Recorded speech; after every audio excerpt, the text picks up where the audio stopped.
Great. Here we are at Akeson Road. This is a waterfall that we found recently in the town of Lumberland. It's like right by where the Rio Reservoir is. Pretty nice area. It's a historic area. There's a little historic sign on the house up there.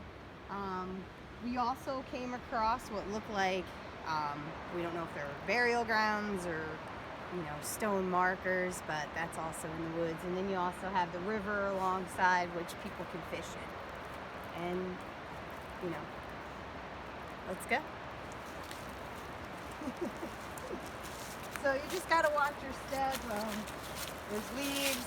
Here, you stand on this side. Well, I think my walking stick is too big. That's alright. Yes, So you don't want to sometimes I need a cane so I don't slip on moving like I always do. We're the clumsy family. Mom always slips, I always slip. You gotta be careful. There's like rocks underneath the leaves, so you always have to watch what you're doing. And also go check out my channel.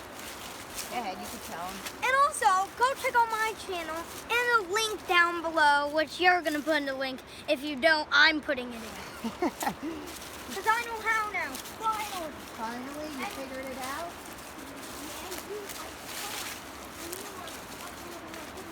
Guys, don't worry, I'm not moving. He is.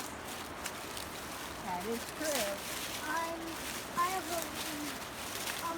actually the one. Wait, hold on. So because it's really slippery and I'd rather my husband not slide and fall either, we'll wait till we get to the bottom of this and then take you to the waterfall. See you there.